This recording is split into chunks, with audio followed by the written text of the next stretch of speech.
Good morning, chicks and chickens. Welcome back to Old Man Farm. My name is Sid, as always.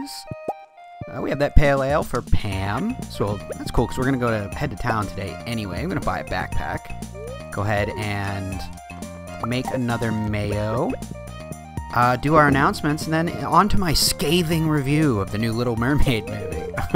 And don't worry, we got neutral. It's, I would say spoiler-free, but I'm just going to say it right up front that it is almost identical in every way to the cartoon. So if you've seen the cartoon, you already know what happens. If you don't want to hear anything about it, feel free to skip this episode. I'm not going to get crazy into it, but I can't guarantee nothing will be spoiled for you. Anyway, to Farmer Sid. Oh, it's George. My knee's acting up again, and you know what helps? Rubbing that darn thing with hot pepper. Trouble is, my supplies run dry. If you've got one to spare, I'd be much obliged. Well, George, listen. You're kind of a mean man. But I'd like to think that underneath that crusty exterior is a gooey center, which that's disgusting. Word that better, and that's what I think. I was trying to say he's nice. Anyway, yeah, same thing as always, guys. Go over and check out that portrait maker. We're running low on days, and I'd like to see what you guys got, and also go add some new names. If I don't have anything on either of those fronts by Monday, I guess what I'll do is, for the naming, is I may make another post and have you guys start. I don't know if it's just a visibility thing. If not, I'll just pull them from my own brain, which nobody wants. But anyway, those links are in the description, and pop on over. Check them out. It'll be a good time. And then, yeah, as for what we're going to do today, we're going to go get our backpack, the upgraded one. I think the largest backpack. Oh, we got our melons. Please get some gold. Okay, we got one. That's not as many as I had hoped. But that's okay.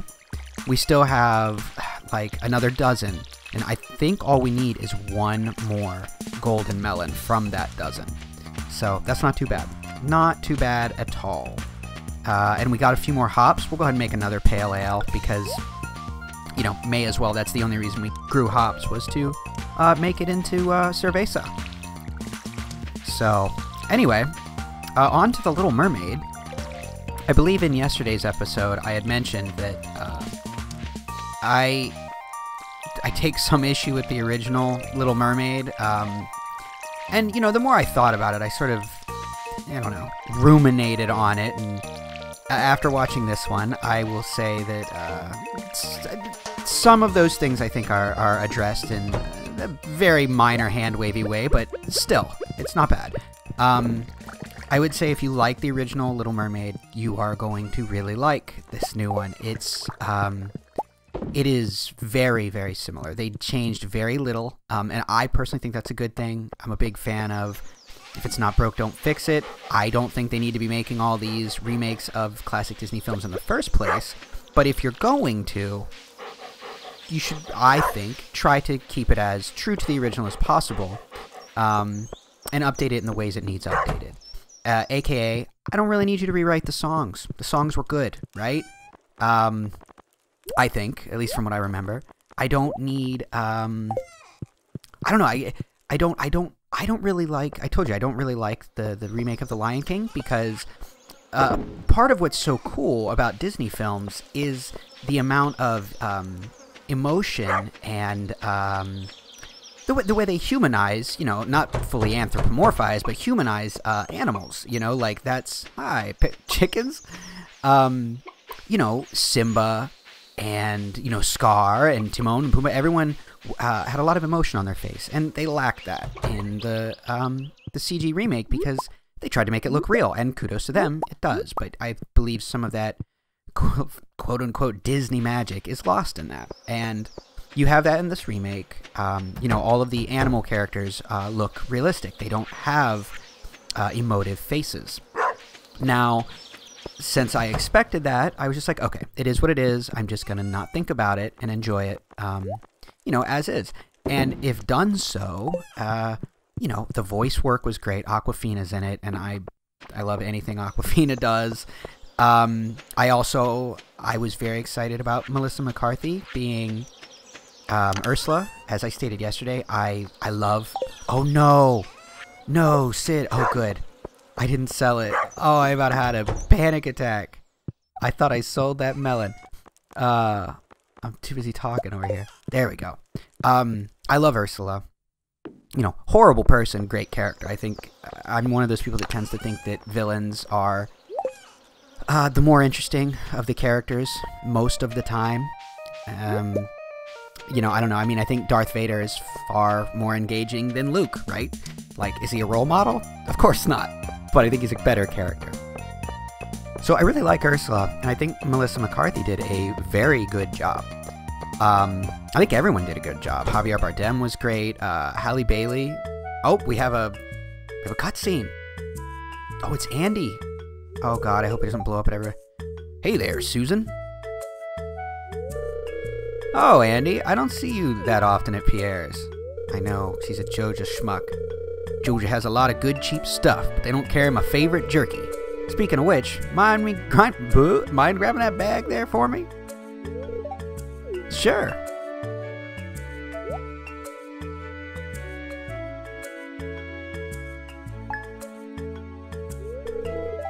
Thank you kindly.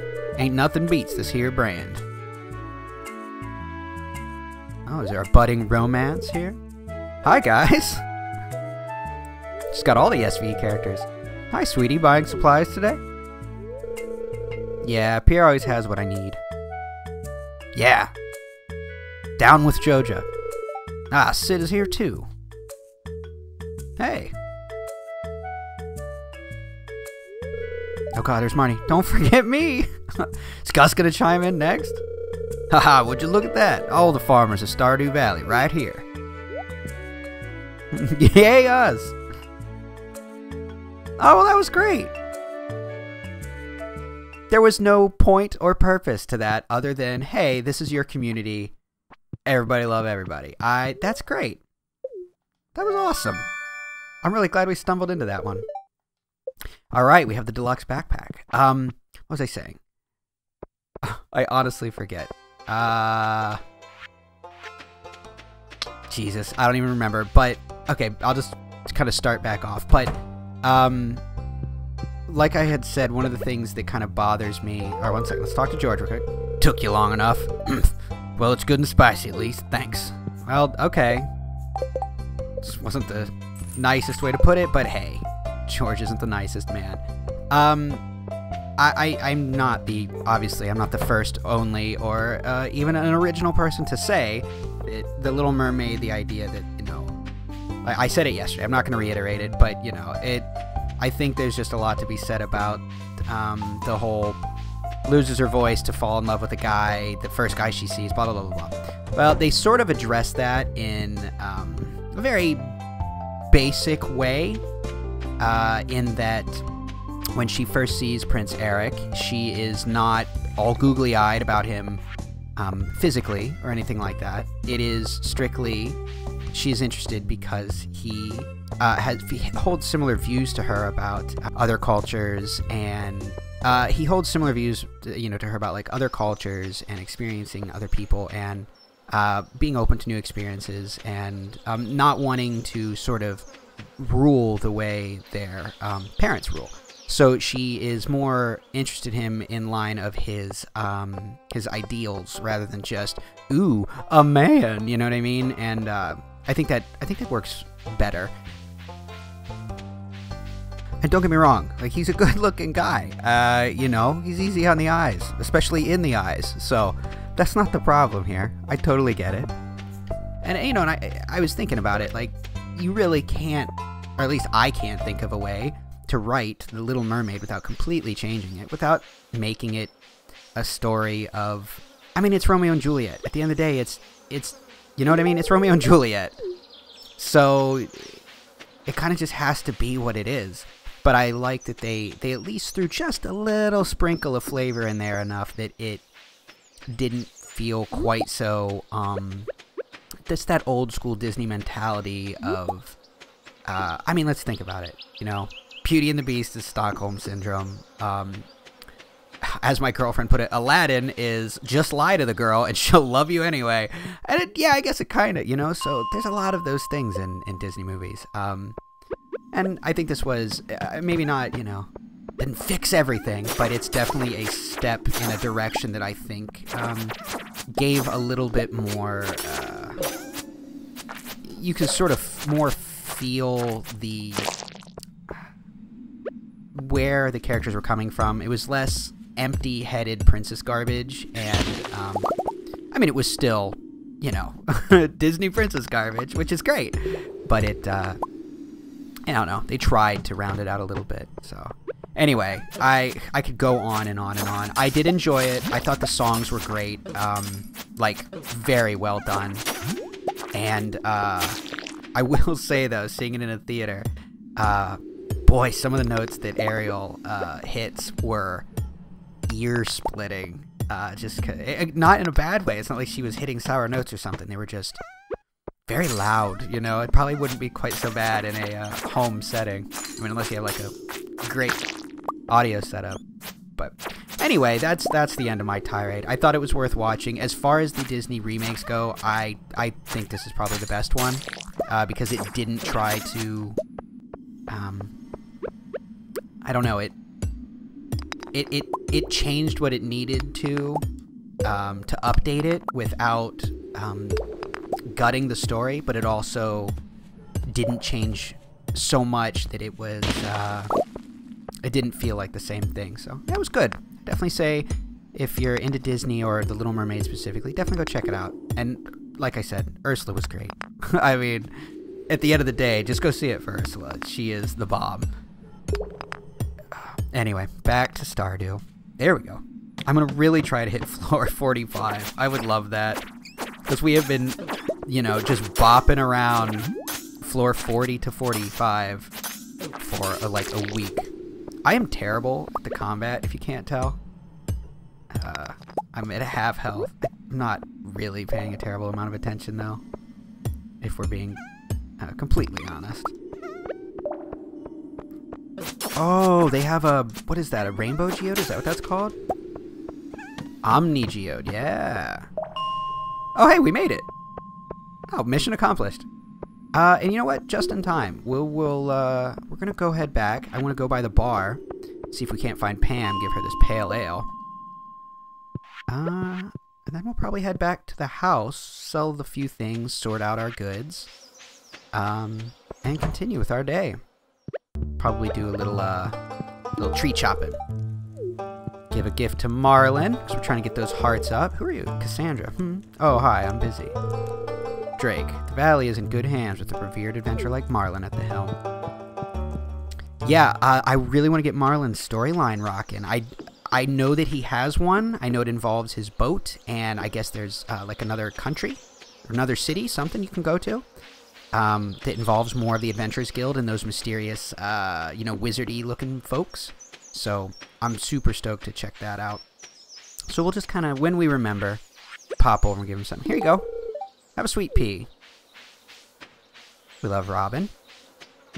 I'd like to think, like, I know it doesn't work, or I don't think it works this way. It'd be really cool if you got hearts up with her enough. She gave you, like, discounts, you know? Tell you what, I'll give you a 10% discount on upgrading your house. That'd be wonderful. Because, right, you know, the only reason you be nice to people is transactionary. You're only nice to people so you can get something out of it. I'm not a sociopath. You're a sociopath. There you go, Pam. Give me that. Ah, that's the stuff. It's real nice and hoppy. Notes of citrus and pine, with a robust body to keep it grounded. Thanks, kid. This means a lot to me. I knew I could count on you.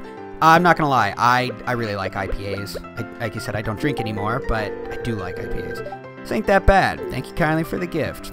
Admittedly, my go-to beer was actually, I like stouts and porters. I like dark beers, winter beers. How you doing, Shane? You're really persistent. I guess I'm just surprised that anyone would be interested in talking to me. Listen, Shane, you're a great guy, and I'm gonna make you see it. I don't know who we're gonna date yet, still, because the time has not come. But I have a strong feeling it's gonna be between Shane and Sophia. And, you know, I'm gonna leave it up to community vote. But as much as I love Shane, I've never dated Sophia because I've never played Stardew Valley Expanded. So she is definitely, I wouldn't be upset if we ended up dating her. And as stated by, oh, I forget who said it in the comments, but she is just adorable. So, you know, who doesn't want to go after one of the new characters? Like, I'd really like to go down Andy's dating line, but I guess he is not a bachelor. Just terrible. Did get a coffee bean. That's nice. That'll be a next summer thing. Okay. I wanted to do something. Oh, right. I wanted to make that bobber. Or trap bobber. Here it is. Okay. 10 sap and a copper bar. We're going to make a couple of those. Okay. There we are. It gives us a good use for our copper bars.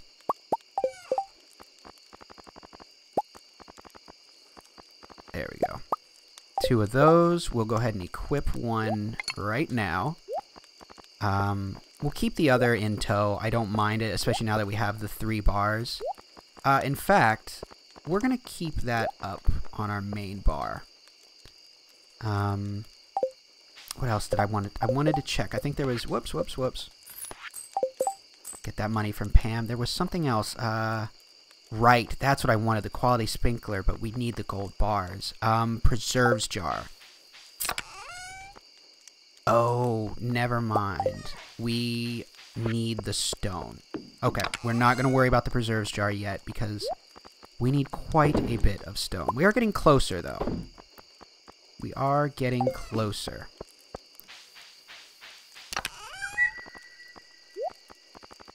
Sorry if I am talking. I'm speaking a little fast today. I understand. It's been. I'm very manic today. It's been a weird couple of days in old Sid's brain town. Hasn't really been a fun place to be lately. That's not like a bad thing, you know. You have. I kind of view life, especially life with being bipolar, as like. It's like a sine wave, you know? Like, it's just ups and downs. It is what it is. And when you're down, it'll eventually go back up. And when you're up, it's eventually going to go back down. It's just kind of, you roll with it. It's okay. I don't mind. I know this is like a stupid thing, but there was a line in Batman Begins that Alfred says, and I think about it all the time. He says... Why do we fall, Master Bruce? To learn to pick ourselves up. And I know that's like corny or whatever, but I don't know, that really stuck with me. Out of a Batman movie, no less, but it really stuck with me that, you know, I forget who, then I was, there's another quote, I'm not going to say it because I can't do it justice, but there's a quote in the movie Blow. It's very good. Maybe I'll put it up on the screen. But, and then I think there's a line in the Tao, which, like I said, I'm not religious, but I read the Tao, and again, I don't know what it actually is in proper Chinese, but the vague gist of it is that, you know, gaining a negative state, you know, of mind is can be seen as a boon because you get to look forward to losing it. So, I think that's... Oh no, we have so many slots now. That's, yeah. Just trying to be positive, I guess. Just recklessly optimistic. That is a lie. I'm a very pessimistic person. Okay. Pet all the dogs. We got Monroe in the kitchen, Ollie on the carpet, Poke staying warm at the fire. Say goodnight to Jeff. Sorry today was very frantic. I will try to chill the hell out for tomorrow. But I do appreciate you watching. Go ahead and check those things in the description. And yeah, we're on our way to 100 subs. And when we do, like I said, I've got some things planned. I'm very excited. So thank you for watching. Be good to each other and yourself. Be good to yourself. It's, you know, you probably don't deserve to beat yourself up as much as you are. And I will talk to you tomorrow. Good night.